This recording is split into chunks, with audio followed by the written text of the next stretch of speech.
Good morning all of you. Last class में हमने seasons के बारे में जाना। तो लास्ट सीज़न थी आपकी रेनी सीज़न, ओके। तो उसमें हमने advancing monsoon and retiring monsoon के बारे में अच्छे से जान लिया, ओके। अब हम बात करेंगे डिस्ट्रीब्यूशन ऑफ रेनफॉल।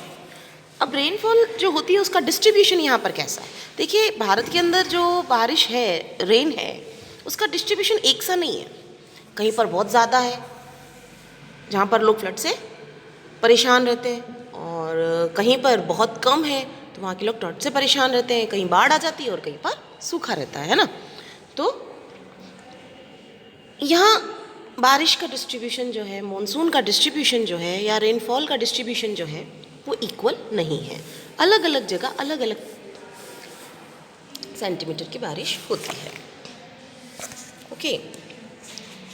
तो parts of western coast and northwestern India receive over about 400 centimeter of rainfall annually. Clear? However, it is less than 60 centimeter in western Rajasthan. आपको पता है ना, हम राजस्थान में ही रहते हैं, तो कितनी कम बारिश हमें देखने को मिलती है। सब जगह बारिश आ रही होती है, लेकिन हम बारिश के लिए परेशान हो रहे होते हैं, है ना। And adjoining parts of Gujarat, Haryana and Punjab, या सब जगह ये जो इसके से राजस्थान से छूते हुए प्रदेश हैं, उन सब जगह भी यही हाल है, बारिश कम ही होती है। पंजाब के कुछ पार्ट में ही कम होती है, बाकी में अच्छी बारिश हो जाती है। यहाँ पर क्या, नदियाँ बहुत ज़्यादा हैं। बारिश तो कम है लेकिन नदियाँ, आपको पता है पंजाब का नाम पंजाब क्यों है? क्योंकि वहाँ 5 नदियाँ बहती है, इसलिए इसका नाम पंजाब है ना। तो यहाँ नदियों का फ्लो, क्योंकि ये मैदानी भाग में आता है, ऊपर से जब हिमालय से नदियाँ निकलती हैं तो वो मैदानी भाग में आता है, तो इस वजह से यहाँ पर पानी बहुत अच्छा और कृषि बहुत अच्छी होती है। हरियाणा है, पंजाब है, रेनफॉल ज़्यादा नहीं है, लेकिन क्योंकि यहाँ नदियाँ बहुत ज़्यादा हैं इसलिए यहाँ पर एग्रीकल्चर का बहुत अच्छा स्कोप है, okay. Rainfall is equally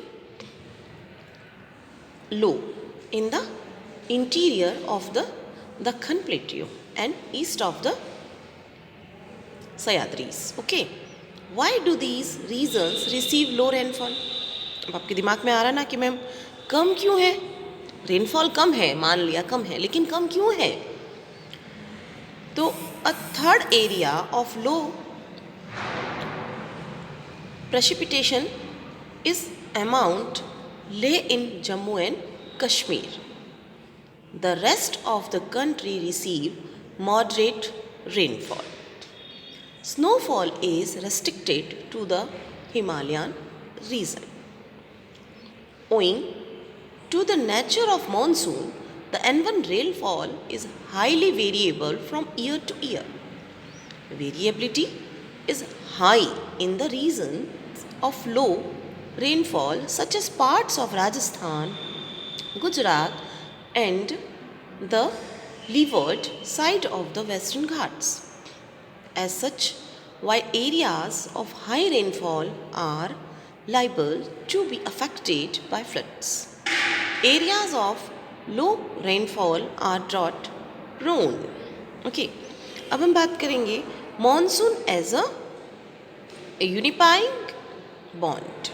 Okay, you have already know the way the Himalayas protect the subcontinent from extremely cold winds. आपको सबको पता है कि हिमालय जो है हमारा, वो उत्तरी दिशा से आने वाली ठंडी हवाओं को रोकता है, वरना हम लोग बर्फ़ बन जाएं।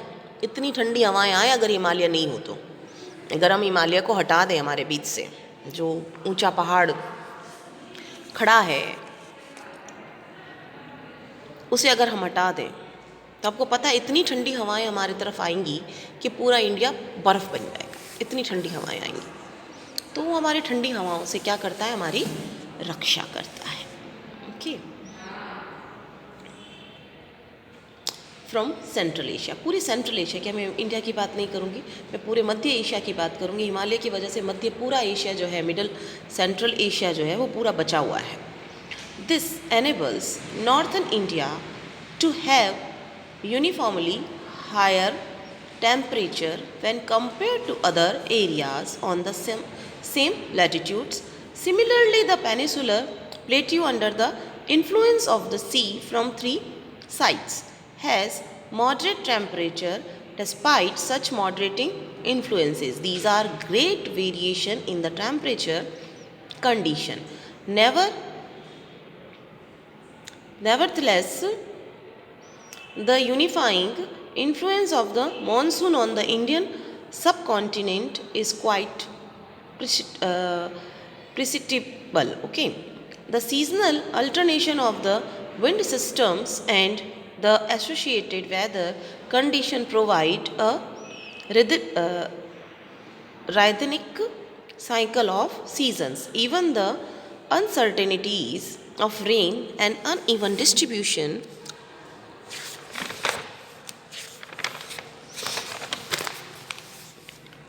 are very much typical of the monsoons.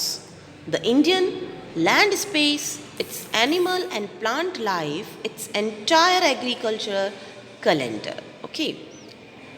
And the life of the people, including their festivities, revolve around the phenomenon.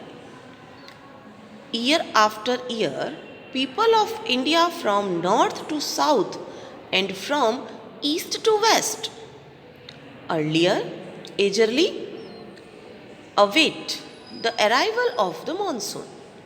These monsoon winds bind the whole country by providing water to set the agriculture activities in motion. The river valleys which carry this water also unite as a single river valley units. Okay, तो ये था हमारा chapter climate, जिसमें हमने हमारे India के climate के बारे में जाना. तो आई होप सबको हमारे इंडिया का क्लाइमेट कैसा है ये समझ में आया होगा. तो नेक्स्ट सेक्शन में हम लोग इसके क्वेश्चन आंसर आपको भेजेंगे, और उसके बाद जो सिविक्स का चैप्टर है हमारा, नेक्स्ट चैप्टर जो सिविक्स से है उसे हम कंप्लीट करेंगे. Okay, thank you.